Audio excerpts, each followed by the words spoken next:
Hello, dear viewers and listeners of the podcast Caught in the Motion. With me, the main host Yavor Ivanov, and my co-host Kubrat Ivanov, more known as Kubi. Today's topic will be all about history. Yeah. So today we're going to be talking about history. We'll also be covering my father's experiences in it, as he has graduated with a bachelor's, 2 masters, and has also studied history in DCU. So my father got his bachelor's from the Sofia University, which is the oldest and most prestigious one in Bulgaria. He also has a master's in UCD in classics. So very wide range of topics to speak about. And he's also studied Irish history in DCU. So we have quite a resume there with degrees and obviously knowledge in history. So that should be able to make a good episode today. How are you feeling? I'm good. Always feeling good when we talk about history. Yeah, always. I've learned a lot from you in the past about history, and hopefully we'll make a good episode. I think it will be. Yeah. So the first question is, what sparked your interest in history? I think maybe the main reason is I inherit this interest because my father and my grandfather both were extremely interested in history and both had an extremely good memory. It's like almost internal USB with endless, memory. So they were very interested in history, politics, of course, because it's a humanitarian subject. So it's a link with politics, political geography. It's not an isolated subject that it's not related to others humanitarian subjects. So they were very interested, and since I was small and were able to read. Once I start to read, I got more interested, and I always been interested like themselves in the human history, how the processes in the human race were developing, the rise and fall of ancient empires and states. So since I was small and I saw films and start to read, I was maybe say 5, 6, 7, maybe 8 years of age, and from there it starts. I think this is the two main reasons I was very interested in history: inherited, and also myself when I saw this interesting process developing and happening. About Rome, which is maybe I'm most interested in the Roman history, ancient Roman history. Is when I was maybe 8, I was watching a film, and the Roman legions were victorious again, and then commander came out and the consul and salute the legions, and that was one of these old films that there were only extras, no computers. Maybe the film was done in the 60s or 70s, and real armors and everything, and he salute them, hey, and they all, maybe 10,000 people say Viva three times, and just this moment strike me with this film, and I said I have to know more about Rome. Yeah. And since then, this epic passion for history, and particularly as well Rome, never left me, and actually growing every year, and it doesn't diminish at all. Yeah. So that kind of leads us into our second question, which is, what age did you start reading about history? Well, I was able, maybe 7, 8 years of age, I was able to read more or less okay, and then I start to read a lot of books, plenty of books, and mainly history, geography, political geography. I look at the maps as well, because history without maps, it's impossible, because you can't just know how one tribe move where if only just reading and don't look at the maps. But here as well, I should say that my big passion is ancient Roman history. But as well, I'm very interested in Irish history, for especially the last 150 years, the War of Independence, also the Civil War, even though it's sad and bitter. Also, I'm interested in Bulgarian history, but also Bulgarian history, in my humble opinion, I think that it's even bitterer than Irish history. because Bulgaria suffered a lot. Bulgaria lost a lot. Yes, Ireland lost too, but Bulgaria lost much more, and it was involved in a big conflict in the last 100 years so many times that devastated the country and left a terrible mark in Bulgarians' minds. Yeah. And maybe to follow up on that question about reading, do you think because you started from such a young age, you're maybe more advanced at reading and just your comprehending of information to other children your age, as not everybody really picks up such tough topics and such tough subjects to read about at such a young age? You see, like everything in life, if you're interested, it's not difficult for you to read and search for information because you're interested, and if you have good memory, you're interested, you memorize it much easier and better. So it's maybe, but to be honest with you, I didn't believe in myself, and I thought that my knowledge is not good enough to be in the university. And later in life, somebody encouraged me and said, "Listen, Yavor, you have a lot of knowledge. Why you don't go to the university?" And I said, no, I'm maybe not knowledgeable enough, but maybe I knew more about history than my own age group, but they were good in something else, maths or sports, which I never been so good the recent years. I kind of developed, good, I think, reasonable skills with kickboxing and so on, and boxing and taekwondo, thanks to our club, the legends. So I was advanced maybe comparing with other kids, but they were good in something else. So. Yeah, 100%. And now, continuing on, because we've just talked about how you started reading and how you were intrigued by the Roman history, so we can kind of see what the answer to this question is going to be is, what is your favorite historical time period and why? Again, we go back to Rome, even though, how I said, Irish history has a really interesting episodes and periods, and so the Bulgarian history, but my big passion, again, how I said, is Rome. And Rome, there is few periods that are very interesting for me, if not all the Roman ancient history.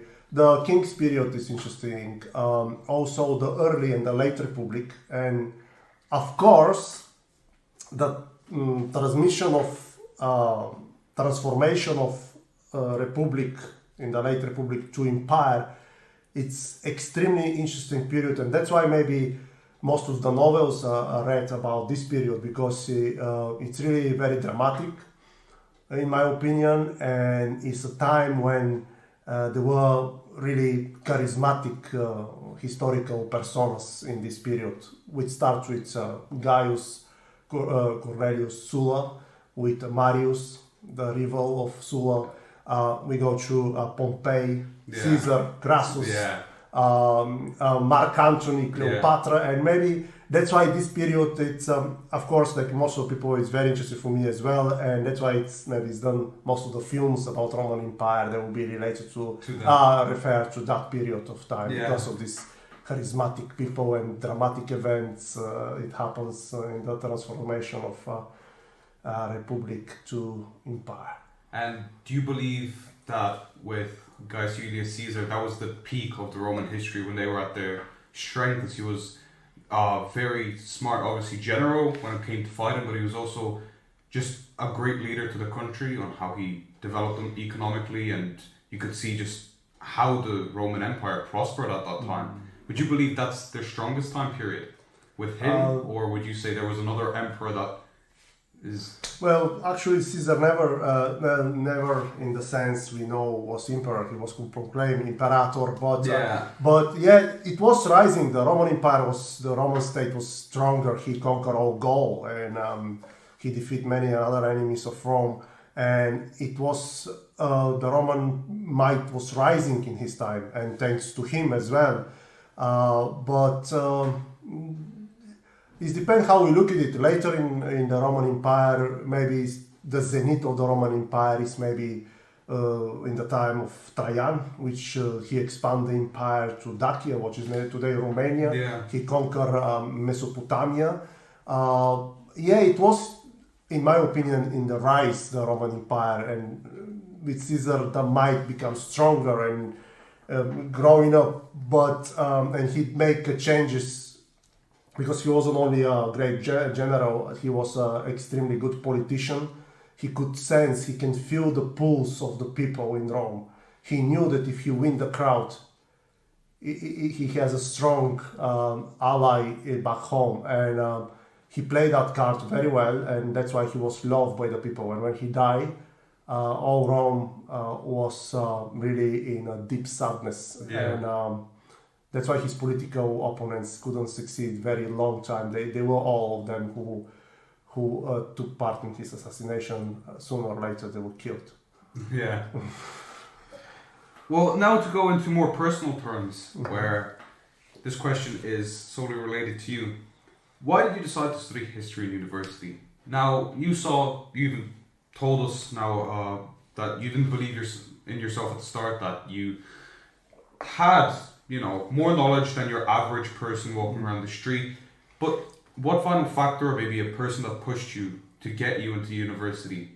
It was a friend of mine, and she said to me, listen, Yavor, really, I listened to you, and to me you have a vast knowledge of history. Why you don't study history? You're so passionate about it, and you read all the time, and you memorize well, and you make a kind of a very fair and correct conclusions. I said, no, I don't think I am good enough for Sofia University, the most prestigious one. But then I start to slightly to believe in myself after these conversations, and I try, and I passed the exam and I went to study because, how I said, since I was a small child, history was my bigger passion. Even I create a map in my room with a little soldiers from Play-Doh, and I maybe create 5 or 10,000 of them. I make flags, I create cities, and I was playing. That wasn't good for my posture because I was spending hundreds, thousands of hours bending down, and that's why my posture is not correct now, and I look like a bit like an old man. So that's what was it. Passion I was carrying from early age of when I was a child, and that's what brought me to the university and study history. Yeah, well, this is now a question that came to me currently right now. It's one of the things that I can withdraw from history myself as I'm studying or as I'm learning from you, is that history is all about looking for the truth, but viewing it from different aspects. Because when you get a first-hand document, and let's say it's about a poet or a leader, you obviously don't know, are they biased? What were their relations towards that leader? Why did they write such a piece? Why would they bother in the first place?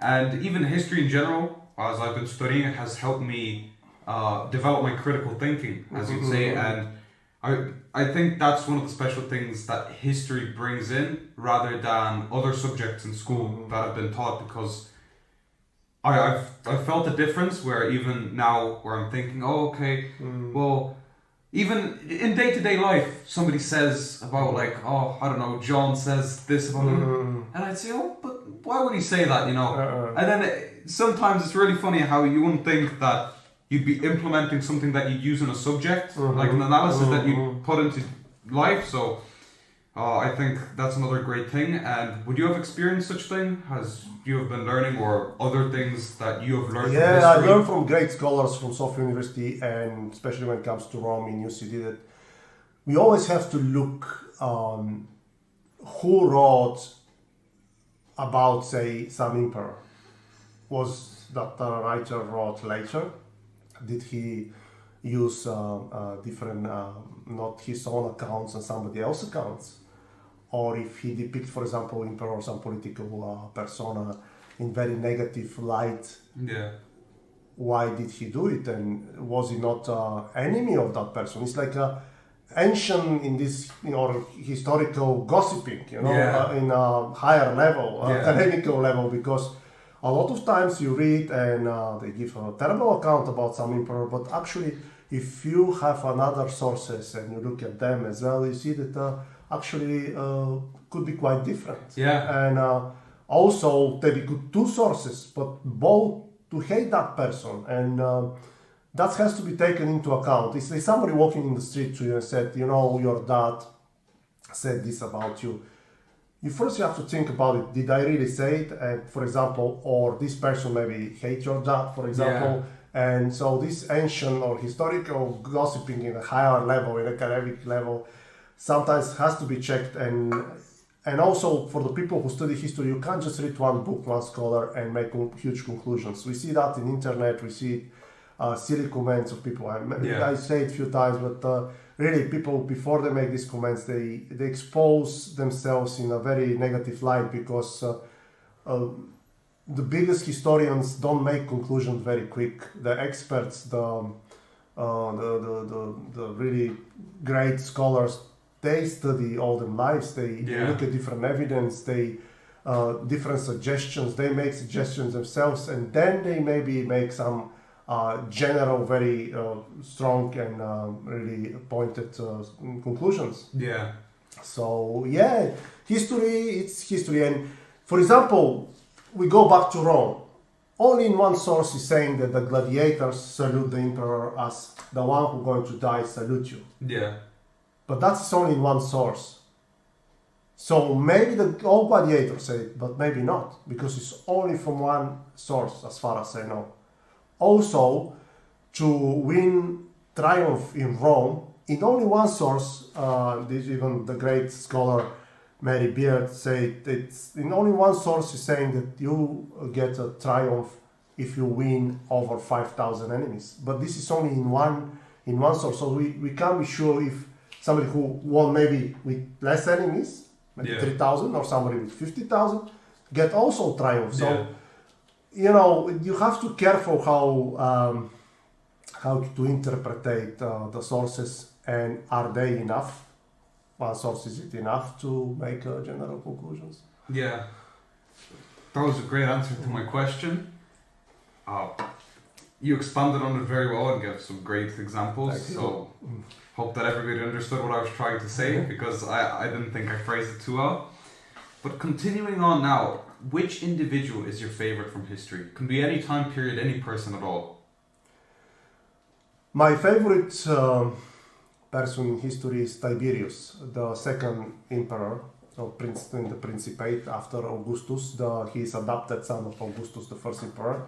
He is my favorite for a few reasons. First, he was a great general. He proved himself in the battlefield that he is fearless, that he is a great tactician, and he can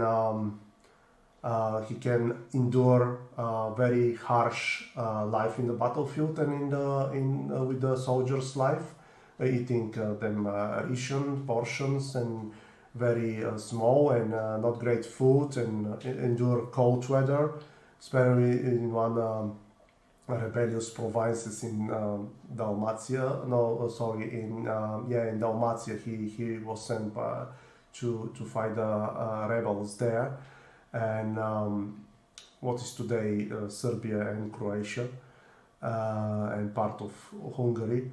So he was a great general, and then he proved himself as emperor, a great administrator. Yeah.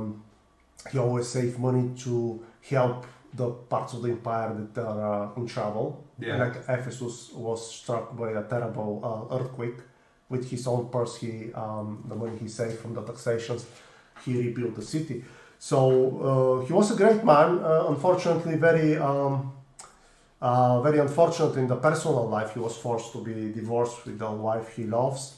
But he was in many aspects a great man, and that's why he's my favorite. But of course, Caesar, it's to be admired as well for what he did, the political reforms and the expansion of the empire, and how he looked after the Roman people, the plebs in Rome, and the reforms he made, which cost his life in the end, but he made reforms that will last for centuries. Yeah. And even today, one of the months is called after him, the calendar we're using. He made reform the calendar, which is much better calendar and suitable than the previous before him. Of course, after the Roman Empire, I would say I admire as well Genghis Khan, even though he's completely different character and historical. He's more, maybe some people look at him as a barbarian because he didn't build that many roads, and Rome was Rome, and even the greatest Mongol Empire in a lot of ways, even though territory-wise they were bigger, much bigger than the Roman Empire, in many aspects they could not exceed the Romans in literature, infrastructure, law, buildings. Genghis Khan, there is few, but again, my favorite will be Tiberius. Yeah. Now, jumping back into modern times after that long talk about history at the time then, I'm going to ask you a very intriguing question, I think, as a professional history teacher that you are. What's your opinion on history nearly being removed from the school curriculum? Because there was this big debate in Ireland, if you didn't know, at one point they were threatening to get rid of history, not even as an optional subject, just in general from the school curriculum, which obviously I think is incorrect. And I'm going to believe that you think that's too, but what would you like to add on to that? As a historian, of course, I said this is an insane idea. Sorry to use that strong word, but as a historian, that's what I'm going to say. As I have to answer, not as a historian, as an ordinary person, just forget that I love history. I still will say no, because to understand the world today, you have to have some basic knowledge about what happened before and why we are where we are today. And if we don't study history, we would not know. And in a way, the human race, and not only in Ireland, will be lost. You have to know how things comes to this situation, economical, whatever it is, because Carl maybe sounds a cliche, but to don't repeat the mistakes from the history, it did happen in the past, and also because people who also doesn't know history, they're easy to be manipulated. Yeah. Previous conflicts we have. As well, if I see people who didn't read enough, they didn't know history much, and they're easy to be misled. Or it doesn't matter where it's come from, this misleading information, or some people call it propaganda. It's easy to put the seeds of this propaganda in people's mind if they don't know history. Exactly. They believe whatever they are told on the television or the newspapers. And how you said earlier, they don't develop critical thinking. A history teaches you to develop critical thinking. Not only you said something and I straight have to believe it. Maybe I have to absorb it, think about it, maybe ask the opinion of somebody else, or read about this subject and see maybe you're right, or maybe you're partly right, or maybe you're completely wrong. So that's why I think this idea to remove history of Irish schools, it's terrible. And for another reason as well, how you can be proud that you're Irish if you don't know your history? Exactly. History is about learning what your country's been through, the events, because Ireland has hard times. Exactly. Ireland has not only Ireland, but we are in Ireland, and I have to say Ireland has a great history with great personas in the history, and events and struggle, heroic struggle. Exactly. And against the usurpers of the land and invaders. So if you don't study, how are you going to be proud who you are? You can't. So I think it's a silly idea, and I hope they will drop it for good. Yeah, hopefully. Well, I'm pretty sure right now that it's cemented and that there's no doubt, there's no protests or anything that history will be taken away. But I remember when I first started off school in first year, even my first year history teacher, he couldn't believe, he was like, one of the first weeks he was already talking about how is this even possible, that such a fundamental subject that for me anyways developed a life skill, but also, as I also said, you learn about your own history, your own people, and what your nation's been through. I remember he was not a happy man as well, and he was going through it all. And I could see that some of my classmates didn't really care, but I could see the visual tension. We'll say, yeah.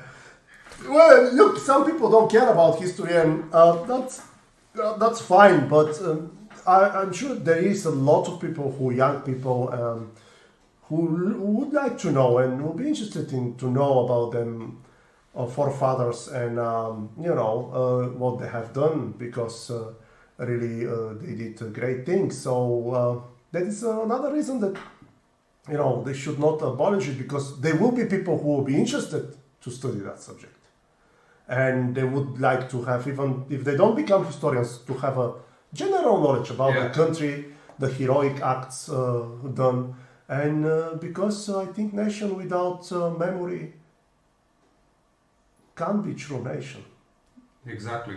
It loses identity. It's like removing Gary Gaines, removing history. Then the nation loses identity. Exactly.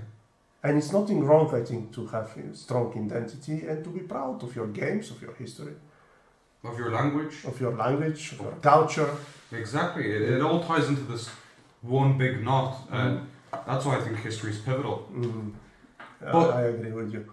Do you believe that there was even a question about history getting removed? It's because that nowadays there's less people that are interested in it.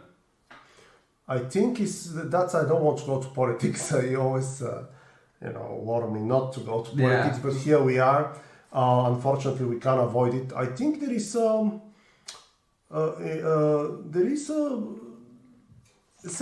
let's put it that way, especially in European Union,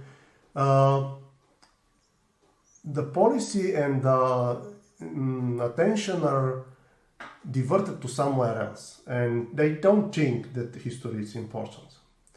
And I think it's not only in Ireland that they try to do that. I think they try to reduce the numbers of history in the other universities, and I see in the worldwide as well, not only in EU, that humanitarian subjects go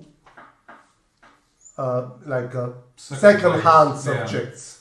Now it's more everywhere in the world. It's more important finance.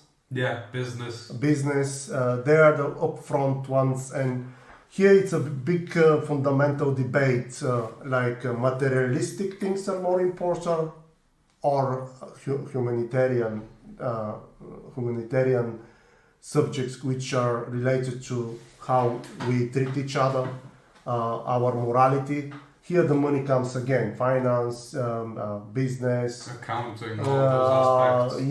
And less universities spend, I think, in generally less money. They will invest more money in this subject, finance, business, than in history, which it's sad, because not because I'm a historian saying that, because the materialism become first, and who we are, and do we have ethics and morals, because humanitarian subjects are about that as well, and learn what we did in the past and how we did it.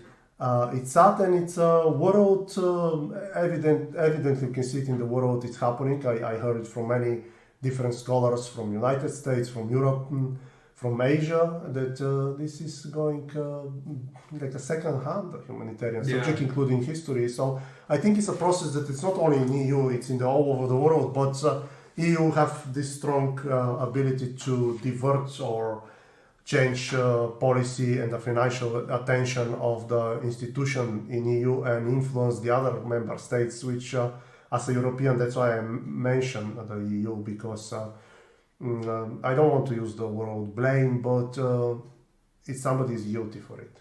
Exactly, yeah. But there could also be that business and finance and accounting and all these aspects are also getting developed, these subjects, just so they can make more money. But also nowadays, I think that people are more focused on the materialistic side of things. They have a more materialistic way of thinking.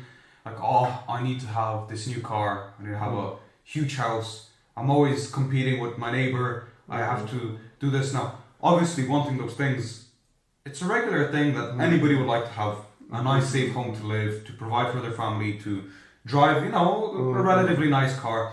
But there's wanting a need to a certain extent to where it becomes too much, where it becomes greediness, and there's not that severity anymore that it's needed. It's more of, oh, I have a car, but I like a newer one because I see other people driving other ones, and I'm willing to sacrifice family time, sacrifice this, that I would like to get that materialistic thing. Now, that's a huge slippery slope as well, but I'm seeing it also a lot nowadays, that people are like that, and maybe that's what also leads into that, because the more people that are willing to work in that force.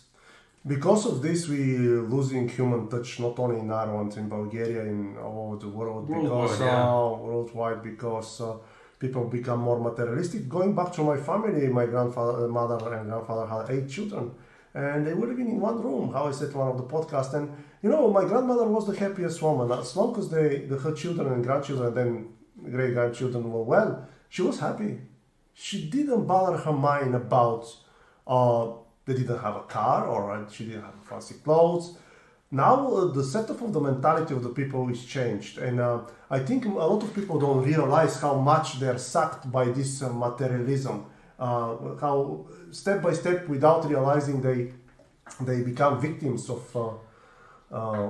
this materialism, and it's a huge problem, because it's again, we're becoming less kind to each other, less helpful to each other, which I think is very sad, and we have to do all in our powers as a society to stop these processes grow and develop any further. Yeah, exactly. And now to go to a totally still history-related question, but to a different topic and aspect. Is there any link between Irish and Bulgarian history?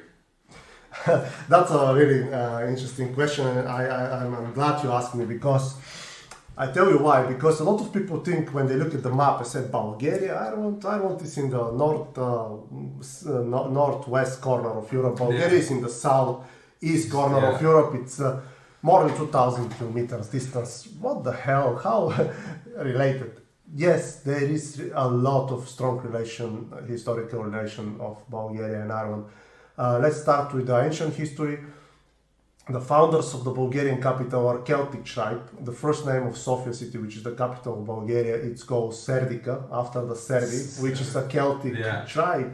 So we Bulgarians should be proud of our as well Celtic blood, and so that's starting from the ancient time to today, to the modern history of Bulgaria. For example, I cannot miss James Boucher, who was a correspondent in Bulgaria for the Times in the beginning of 20th century, and he saw that the Bulgarians doesn't fight for the sake of fight. They want national unity naturally, and the new again reborn nation, and he fell in deep love with the Bulgarian people, with the Bulgarian culture, and saw that we are not bloody, trusty Balkan nation which want to kill and savage all the neighbors. And he became so loved in Bulgaria that we sent to represent, when I said, because we are Irish Bulgarians, so I will say we when we talk about Ireland, and I will say we when we talk about Bulgaria.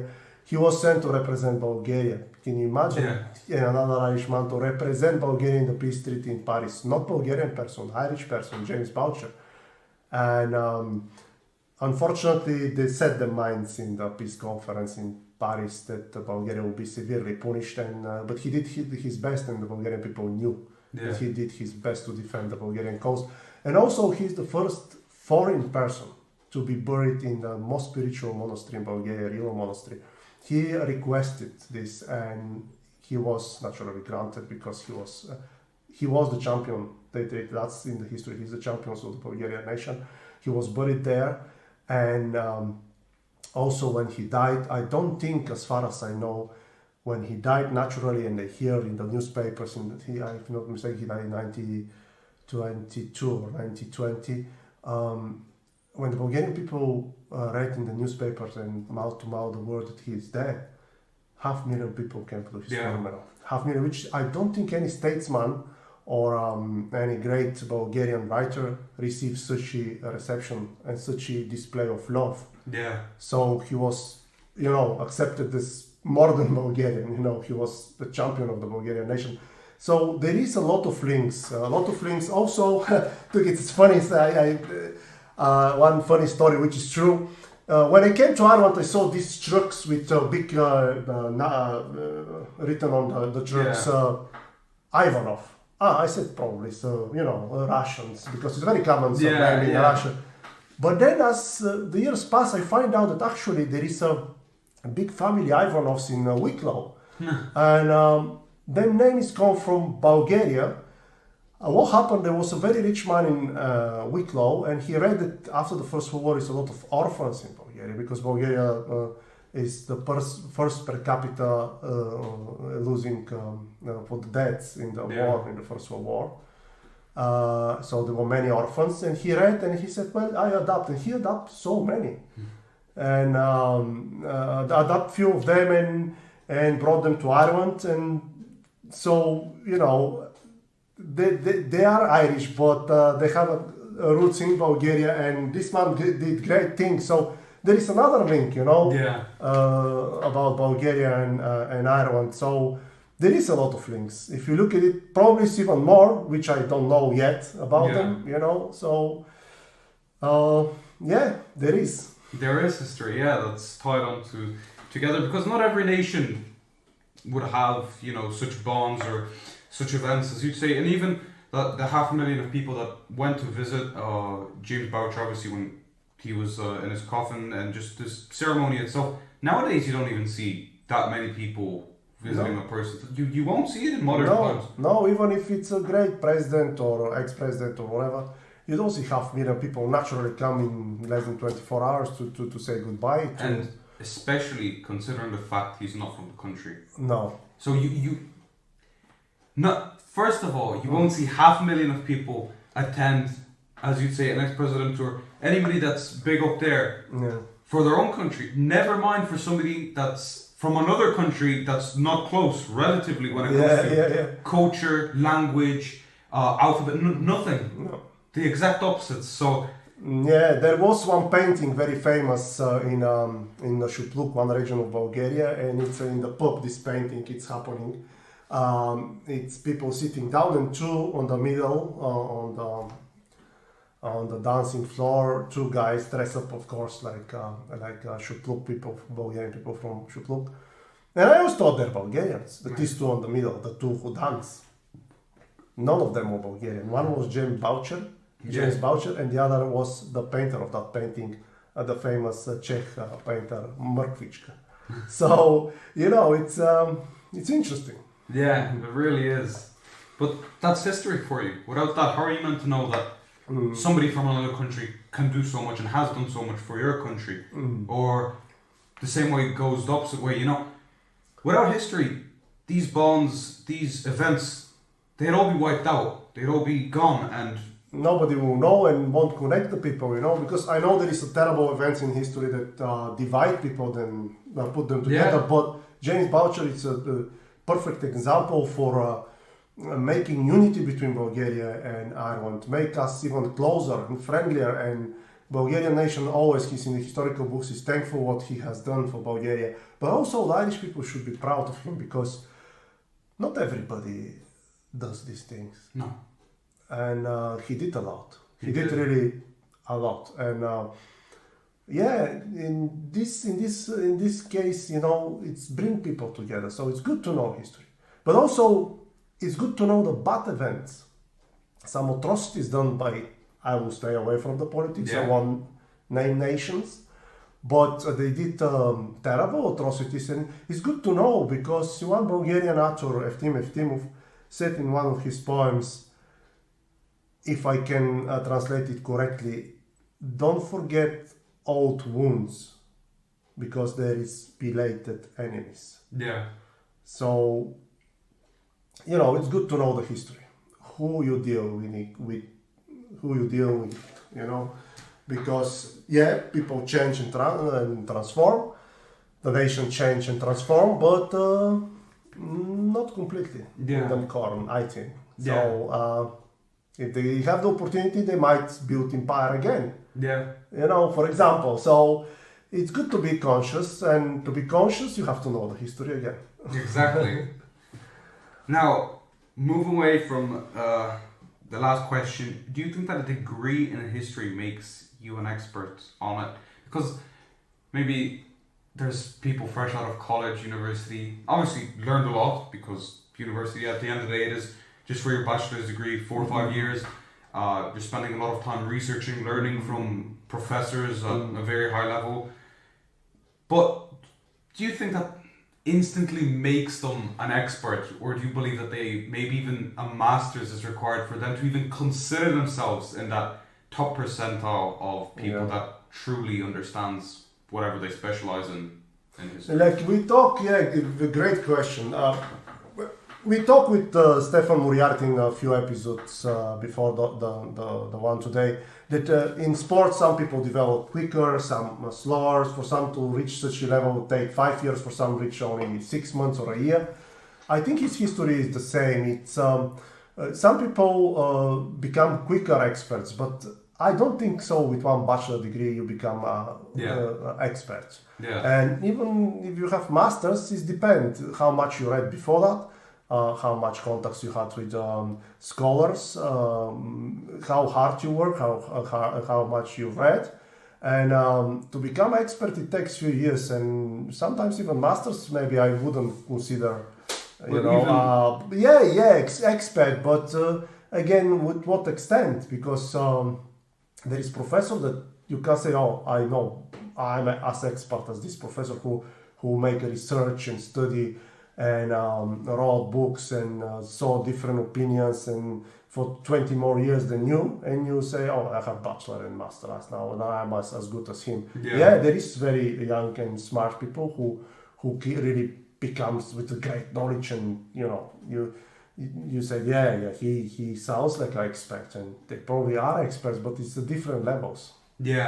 But even back to referring to martial arts, you might have somebody that's graduated with a master's and another person that's graduated with a master's, but at the end of the day, it's how much you put into it. Let's say they finish with the same grade, but outside of school and their academic life, that other person reads 150, 250 books more. Obviously, he's going to know more. So the more you put in, the more you're going to get out from it. That's what I was saying. Like, it depends how much you read, because two people can finish masters, say classics, and one read all his life and continue reading, and the proper books, I will call it, not some rubbish, because there is a lot of rubbish as well there. Also, especially in Bulgaria, you can find books that just really, if you read it, you say, as a historian, you want to shoot yourself. But and of course, this person who read more, who was more critical thinking, and he has the ability more to make conclusions when he has read more, because you make better conclusions. Again, you have to be gifted with that as well a little bit. Better conclusions when you read more, and you can have the more clear picture of the historical events, and then to make conclusions than somebody who as well finished masters, but after the masters maybe read in a year 2-3 books or one book, and of course he's not as expert as the guy who read more. Exactly. And to finish it off with a very or I suppose you could call it a sentimental question, what is the most valuable thing history gives us? Just not as a nation, just globally. History, what would be the one or two things that just knowing history gives us? Would it be, whether it be a life skill, or making yourself a bigger patriot, feeling closer to even your religion, you could say, by reading more about it? What's the thing that history gives you that nothing else can give you in life?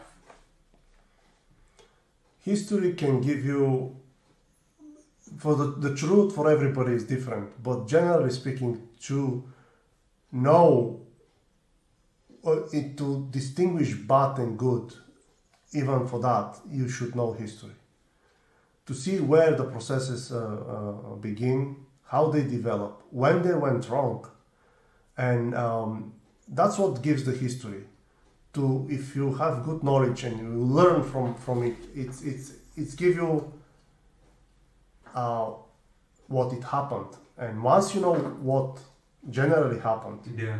you can distinguish which steps were wrong and which steps were good, and they were in the right directions. And that's what they say, the history repeat itself. That's why we try to study history, so to make sure it's not to repeat itself. And history, it's a struggle between good and bad. Yeah. And so the human race inside, it's fighting for evil powers and negative powers. If you materialism against selfishness, and materialism against humanity, human touch, and morality. So that's the gift history gave us. If you learn it and if you want to take it, because if you don't, you can't see it how happens. Yeah. That was a great answer to finish off our 6th episode of this podcast. And to anybody that's watching now, if you enjoyed this video, hit the like button. And if you want to get notified on any other videos, do you want to keep track of the channel, hit the subscribe button and the notification bell, and we'll catch you on the next one.